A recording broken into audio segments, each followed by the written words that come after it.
یہی خاتون ایک اور سوال بھی پوچھتی ہیں کہ اگر کسی کی امانت گھر میں ہو تو کیا ضرورت پڑنے پر وہ استعمال کی جا سکتی ہے؟ امانت جو ہے اس کا انسان دیندار ہے، اور اگر وہ استعمال کرتا ہے تو بڑی رسک لے رہا ہے وہ، کیونکہ جس لمحے بھی امانت مانگنے والا آئے گا اس کا فرض ہے کہ بلا تاخیر اسے واپس کرے۔ اس لیے فقہاء نے امانتوں کو 2-3 حصوں میں تقسیم کیا ہے۔ ایک امانت وہ ہے جس پر جو امانت رکھا رہا ہے وہ اجازت دیتا ہے، یا امانت رکھنے والا اجازت مانگ لیتا ہے کہ کبھی مجھے ضرورت پیش آئی تو میں اس میں سے خرچ کر سکتا ہوں کہ نہیں۔ اگر وہ اجازت دے دے تو پھر خرچ کر سکتا ہے، لیکن اگر نقصان ہو تو دیندار پھر بھی رہے گا، کیونکہ اپنی ضرورت کے لیے خرچ کر سکتا ہے۔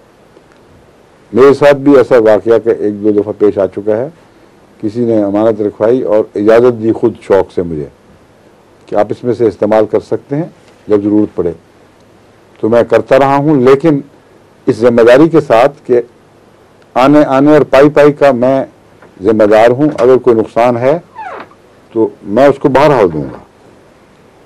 لیکن بغیر اجازت کے امانت استعمال کرنا یہ اس لیے درست نہیں کہ اگر وہ آج آ جائے اور مانگ لے اور آپ کے پاس پیسہ موجود نہ ہو تو کیا جواب دیں گے۔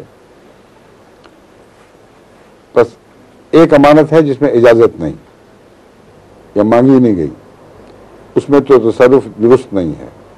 دوسری امانت ہے جس میں اجازت دی گئی ہے، اس میں تصرف کی اجازت، مگر دیندار آپ ہیں، نقصان ہو تو آپ ذمہ دار ہیں۔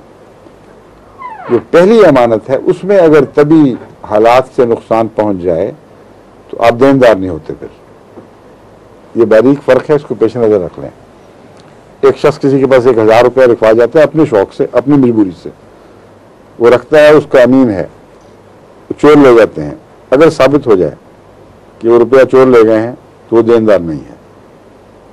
مگر ایک شخص اپنے فائدے کے لیے استعمال کی اجازت چاہتا ہے اور اس کے استعمال کے دوران نقصان ہو گیا ہے، چونکہ اپنے فائدے کے لیے اس نے ایک خطرہ مول لیا تھا، اس لیے وہ دیندار پھر بھی رہے گا۔ یہ نہیں کہہ سکتا کہ میں نے تجارت میں لگایا تھا پیسہ اور بے ایمان آدمی چوری کر گیا، بھاگ گیا، کوئی اسے قابل قبول نہیں ہوگا۔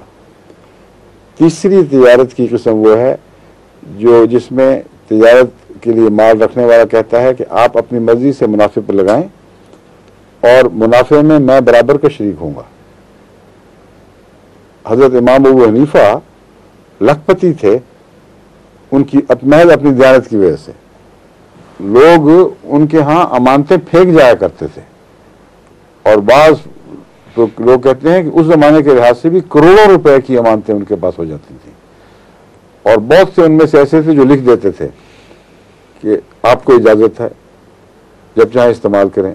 کچھ لکھ دیتے تھے آپ اپنے نفع نقصان میں ہمیں شریک کر لیں، اگر اپنی تجارت پر لگائیں تو شریک کر لیں۔ تو حضرت امام ابو حنیفہ ان کو اپنی تجارت میں شریک کر لیا کرتے تھے، برابر کا نفع تقسیم فرماتے تھے، لیکن اگر نقصان ہو جاتا تھا تو نقصان میں بھی وہ شریک ہوتا تھا۔ تو یہ 3 قسمیں ہیں امانت کی، اس کو پیش نظر رکھ لیں۔ اور بس